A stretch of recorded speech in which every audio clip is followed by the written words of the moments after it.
8 मार्च 1908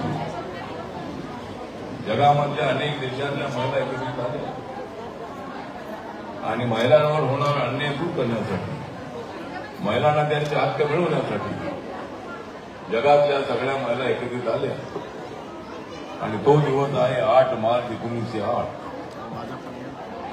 त्या दिवसापासून महिलांची मुवमेंट जगभरामध्ये होती. आपल्या देशामध्ये महात्मा ज्योतिबा फुले यांनी सावित्रीबाई फुले यांना शिकवले आणि मुलींची शाळा पुण्यामध्ये सुरू केली होती. बाबासाहेब आंबेडकरांनी तर महिलांच्या हक्कासाठी हिंदू कोड बिल आणलं होतं. संसदेमध्ये, लोकसभेमध्ये, राज्यसभेमध्ये हे बिल आलं आणि हिंदू असतील, मुस्लिम असतील, दलित असतील, आदिवासी असतील, ओबीसी असतील, जनरल कॅटेगरीच्या महिला असतील, ख्रिश्चन महिला असतील, शीख महिला असतील, बौद्ध महिला असतील, या सर्व महिलांच्या न्याय हक्कासाठी हिंदू कोड बिल आणलं होतं. पण त्यावेळेला या देशातल्या पक्षांची मेंटॅलिटी थोडी ठीक नव्हती आणि बरेचसे जे खासदार होते त्यांचा त्याला विरोध होता. त्यामुळं बाबासाहेब आंबेडकरांनी लॉ मंत्रीपदाचा राजीनामा दिला होता. बाबासाहेब आंबेडकर सगळ्या महिलांना सांगायचे तुम्ही गरीब आहात, तुम्हाला साड्या तेवढ्या जास्त नसतील, पण साडी नेसताना ती साडी दधून नेसा आणि कपाळाला कुंकवाचा लावा, तिथे कुंकू ठळक असलं पाहिजे. तर बाबासाहेब आंबेडकर हेच सांगायचे की महिलांच्या संबंधामध्ये त्यांची भूमिका अत्यंत स्पष्ट होती. त्यामुळं जागी होत आहे गावागावातली नारी, जागी होत आहे गावागावातली नारी, मका येणार नाही तुमची सत्तेमध्ये बाली. तुम्हाला करावी लागेल दीक्षाभूमीची वारी, तुम्हाला करावी लागेल दीक्षाभूमीची वारी. त्याशिवाय पुढे येणार नाही आपली बौद्ध समाजाची नारी. तर आपल्याला या सगळ्या महिलांसाठी काम करायचं. आपल्याला माहित आहे की नरेंद्र मोदी यांनी जनधन योजना सुरू केली. बँकेमध्ये काही लोकांचेच अकाउंट असायचे, गरीब लोकांचे अकाउंट बँकेमध्ये नसायचे. 2014 मध्ये ही स्कीम सुरू करण्यात आली आणि आतापर्यंत 56 कोटी लोकांचे अकाउंट त्यामध्ये उघडण्यात आलेले आहेत आणि त्यामध्ये जवळजवळ 55% महिलांचे अकाउंट हे बँकेमध्ये आहे. त्यानंतर मुद्रा योजना जी आहे, मुद्रा योजना 50,000पासून 10 लाखापर्यंत लोन देण्याची स्कीम 2015 मध्ये सुरू करण्यात आली आणि त्यामध्ये 69% महिलांना लोन मिळालेलं आहे. छोटा मोठा धंदा करण्यासाठी भाजीचा धंदा आहे, एखादा स्टॉल आहे, दुर्गा बाजार केंद्र आहे, अनेक ज्या अशा पद्धतीच्या ज्या स्कीम्स आहेत या सगळ्या स्कीम महिलांना देण्याची भूमिका आमच्या सरकारची आहे. नरेंद्र मोदीचं विजन आहे की महिला, गरीब, शेतकरी आणि युवा या सर्वांना न्याय देण्यासाठी आमचं सरकार काम करत राहणार आहे आणि महिलांना योग्य अशा पद्धतीचं women's child and women welfare जे मंत्रालय आहे, हे मंत्रालय महाराष्ट्रामध्ये आहे, सगळ्या राज्यामध्ये आहे, केंद्रामध्ये आहे. महिलांच्यासाठी नॅशनल महिला आयोग आहे. आपल्या आमच्या विजया रहाटकर जे आहे औरंगाबादच्या महापौर होत्या आणि त्या बीजेपीच्या राष्ट्रीय अध्यक्ष होत्या महिला आघाडीच्या. आता त्यांना नॅशनल कमिशनचं अध्यक्षपद दिलेलं आहे. त्यामुळे त्यांच्याही काही अनेक स्कीम्स आहेत. त्या स्कीमचा फायदा आपल्याला उठवायचा आहे. महिलांवर अन्याय झाला तर नॅशनल कमिशनकडे, स्टेट कमिशनकडे, महिला कमिशनकडे जाण्याचा तुम्हाला अधिकार आहे. महिलांवर सातत्यानं अन्याय होत आहे, त्याच्या विरुद्ध आपण बंड पुकारलं पाहिजे. ज्यावेळेला एखाद्या महिलेवर अत्याचार होतो त्यावेळेला आरपीआयच्या महिलांनी आझाद मैदानामध्ये कुठेतरी एकत्र आलं पाहिजे. त्याचा निषेध नोंदवण्याची आवश्यकता आहे. टीव्हीवरती आपली न्यूज आली पाहिजे. आज इथं आपला एवढा महिला आमच्या गोरगरीब महिला झालेल्या आहेत, पण एकही टीव्हीवाला येत नाही. आमचे जे काही सगळे मीडियाचं काम बघणारे लोक आहेत ते सांगतात की आम्ही त्यांना कळवलेलं आहे, पण कोणीच येत नाही. त्यामुळे आपली न्यूज जी आहे ती टीव्हीमध्ये आली पाहिजे आणि ती येत नाही आपली न्यूज करून. त्यामुळं आपल्या अशा मेळाव्यात आपला खर्च होतो, महिला खेड्या आपल्या वस्तीतून येतात, त्याला प्रसिद्धी सुद्धा मिळणं अत्यंत आवश्यक आहे. तर पुढच्या वेळेला आपण त्याची काळजी घेऊ आपण.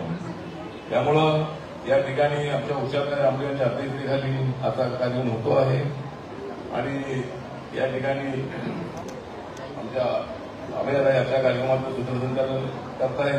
त्या जाऊन घेऊन महिलांना सांगताय की बसा बसा. त्यांनी बसा म्हणजे काय काय मिळालं पाहिजे बसा बसा काय म्हणत नसेल तर काय बघत महिला याच्यामध्ये चुकता आहे. ठीक आहे, तर सगळ्या महिलांना प्रकाश मोदी जेवण ठेवलेला आहे. अचानक हॉल कुठं मिळत नव्हता आणि मी प्रकाश जिल्हा फोन लावला की बाबा आपला हॉल खाली असेल.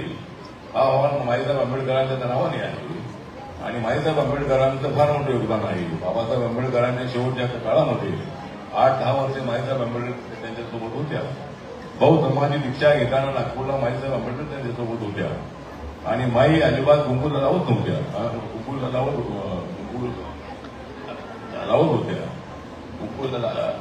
होत्या कारण आपला नवरा जर वारला तर कुंकूला लावत नाही आहे.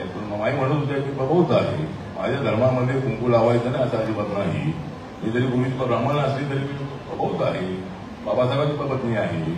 त्यामुळे माई साहेबांच्या बरोबर माझे संबंध अत्यंत चांगले होते. माझं नाव तर आठवले आहे पण कदाचित माझं नाव आंबेडकर होऊ शकलं असतं. म्हणजे आंबेडकर म्हणजे माय मला दत्ता घेण्याचा काय होते आहे. त्यामुळे सर्वात जास्त या देशामध्ये माईंच्या बरोबर माझे अत्यंत जवळचे संबंध होते. त्यामुळे माईसाहेब आंबेडकरांचा मोठा त्याग आहे. त्यांच्यावर अनेक आरोप झाले.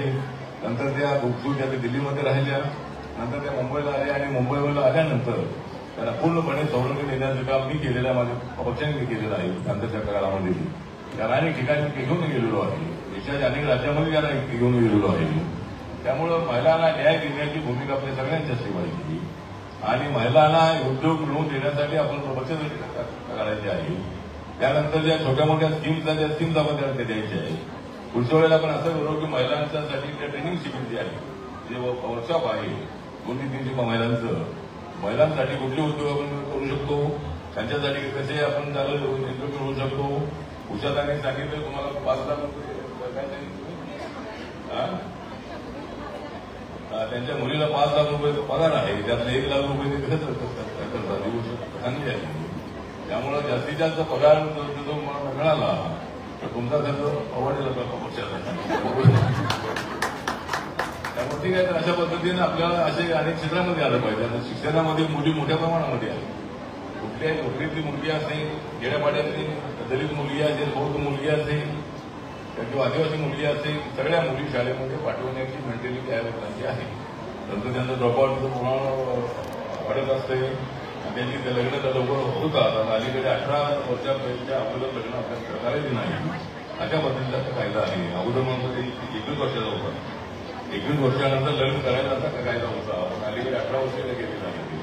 त्यामुळं अशा पद्धतीनं मुलींची लग्न जी आहे ती 18 वर्षानंतर आपण करायची आहे आणि चांगला नवरा बघून त्या करायची आहे. दारू पिणाऱ्या नवऱ्याला अजिबात उडी द्यायची नाही. अशा पद्धतीचं आपण ठरवून देणं आवश्यक आहे. अगोदर आपल्याला माहिती असं अनेक वेळेला माझ्या वेळेस 2-4 कुटुंब रोज येतात आणि आमच्या मुलीला मारहाण करतात, तिला सांभाळत नाही. अशा पद्धतीने अनेक तक्रारी आहेत. तिकडे आपल्या महिला आघाडीला देण्यात आवश्यक आहे आणि अनेक ज्या स्कीम्स आहेत त्या स्कीमचा फायदा आपल्याला महिलांना मिळून द्यायचा आहे. झोपडीत राहणाऱ्या महिलांना न्याय द्यायचा आहे. एखादी महिला विधवा झाली तर तिची फार मोठी अडचण असते. ज्यांचे आईवडील किंवा भाऊ थोडी ठीकठाक आहे त्यांचं ते ठीक आहे, पण ज्यांना अजिबात आधार नसतो त्यांची अवस्था अत्यंत कठीण असते. मुलांना सांभाळायचं आहे, काम करायचं आहे, शाळेमध्ये पाठवायचं आहे. अशा पद्धतीने अनेक अडचणी असतात. तिकडे आपण लक्ष देणं आवश्यक आहे आणि अशा विधवा महिलांच्या अडचणी ज्या आहेत त्या महिला आघाडीला आमच्याकडे आणल्या पाहिजे. त्यांना कुठे जॉब देणं असेल, त्याचा लोन देणं असेल किंवा आणि कुठं काय करायचं असेल त्यांना मदत, या दृष्टिकोनातून महिलांनी काम करण्यासाठी आवश्यक आहे. आणि महिला आघाडीचे एखादं ऑफिस असलं पाहिजे, ऑफिस आहे हे महिला आघाडीचं ऑफिस एखादं असलं पाहिजे.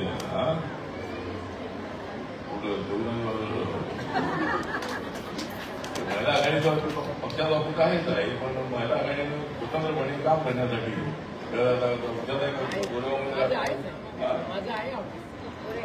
ठीक आहे, मुंबईत ऑफिस करा, त्या ठिकाणी महिला आपल्याकडे त्या महिला आल्या पाहिजे आणि त्यांना मदत करण्याच्या दृष्टिकोनातून आपण आपल्याकडे करायची आहे. त्यामुळे अशा पद्धतीने आपल्याला कामाला लागायचं आहे.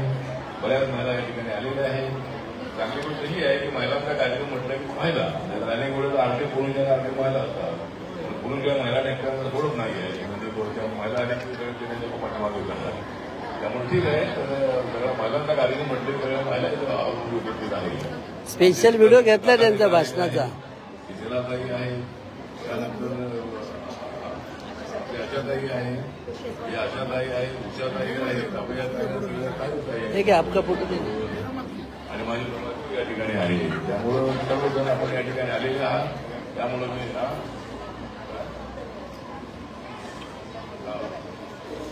आणि बुद्धगयाचं जे आंदोलन चालू आहे, म्हणजे बुद्धगया या ठिकाणी मोठ्या प्रमाणामध्ये महाराष्ट्रामध्ये, दिल्लीमध्ये अनेक ठिकाणी आंदोलन सुरू आहे.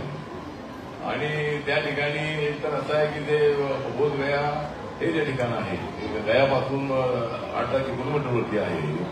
आणि त्या ठिकाणी त्या बोधिवृक्षाखाली गौतम बुद्धांना ध्यानभक्ती झाली होती 2500 वर्षापूर्वी. आणि गौतम बुद्ध हे सिद्धार्थ नावाचं त्यांचं नाव होतं आणि ते क्षत्रिय होते. विदुषण राजाच्या मुलीनंतर जन्म झाला होता. पण समाजामध्ये किंवा माणसाच्या मनामध्ये असणारा अहंकार, समाजामध्ये असणारी विषमता, या सगळ्या गोष्टींचा विचार करून त्यांनी मानवाच्या कल्याणाचा मार्ग शोधण्यासाठी त्यांनी ग्रहत्याग केलेला होता. आणि त्या ठिकाणी तपश्चर्या केल्यानंतर त्यांना त्या ज्ञानप्राप्ती झाली होती. आणि ते बौद्ध धर्माच्या लोकांनी ते खूप विचार आहे ज्ञानावर चाललेला, आत्मदीप बहुजन हिताय बहुजन सुखाय अशा पद्धतीचा प्रज्ञाशील करुणा असा विचार जो आहे तो त्यांनी सगळ्या जगाला दिलेला आहे. त्यामुळं गौतम बुद्धांचं जे बोधगयाचं जे महाबोधी महाविहार आहे ते त्या ठिकाणी ट्रस्ट आहे. त्या ट्रस्टमध्ये 4 लोक हिंदू आहेत, 4 लोक बौद्ध आहेत आणि एक कलिकताचा जन्म नसतो. आपलं म्हणणं असं आहे की जर ते बौद्ध विहार आहे तर ते बौद्ध विहार बौद्धांच्या ताब्यामध्ये द्यावं अशा पद्धतीची देशाच्या बौद्ध बांधवांची मागणी आहे. त्याचं आंदोलन सुरू आहे. नितीश कुमार यांना मी 29 तारखेला भेटणार आहे. आणि तो कायदा आहे त्या कायद्यामध्ये जो 49चा कायदा आहे त्या कायद्यामध्ये बदल करण्यासाठी आपल्याला प्रयत्न करायचा आहे. आणि परवा पुण्यामध्ये 10,000 लोकांना मोर्चा झाला. मुंबईमध्ये ठिकठिकाणी आंदोलन होत आहे आणि अनेक ठिकाणी हे आंदोलन होत आहे. त्यामुळं महाबोधी महाविहाराच्या साठी जे काही आंदोलन आहे त्या आंदोलनामध्ये आपण सहभागी व्हावं अशा पद्धतीचं आंदोलन आपण करतो. आणि आपण सर्वजण अशा